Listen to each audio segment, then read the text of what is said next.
As solving quadratic equations gets more complicated, we also look for shortcuts, which is understandable. But beware, only one of these requires me to multiply and simplify. One of them allows me to use a shortcut. The one on the left allows me to use this shortcut. I don't need to multiply this out and set it equal to 0, because it already is. Because then I would just factor it.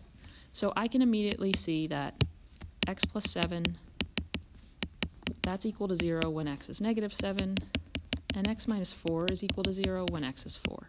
So very quickly I can just look at this and figure out, cool, I know the solutions. The one over on the right, however, is not factored completely. It's also not set equal to 0. If I moved everything to one side and set it equal to 0, it's not factored. There's a big addition here. The whole point of things being factored is it's only expressing a product. It's just something times something, maybe times something, maybe times something, and there's no addition or subtraction the way it is right here. So I need to multiply this out and go through my motions. I need to simplify. And now everything's arranged in a nice order. It's set equal to 0. I can now factor it.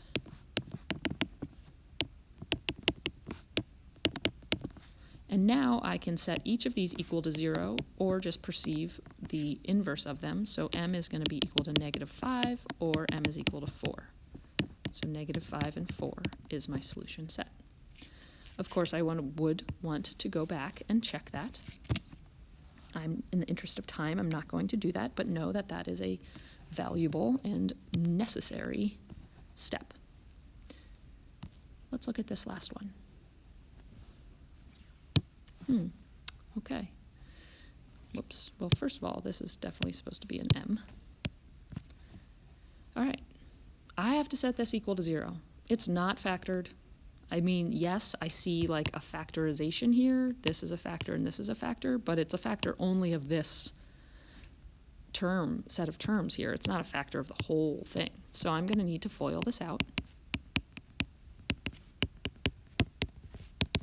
I'll distribute the right side. Now I need to collect all my terms on one side to make sure that they are equal to 0.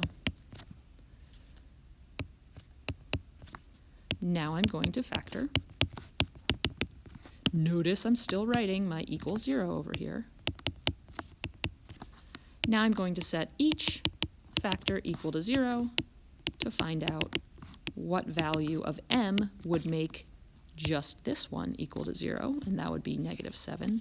What value of m would make just this factor equal to 0? That would be negative 5. So my solution is negative 5, negative 7. Of course, you should go back and check that to make sure it works. I'm not going to force you to watch me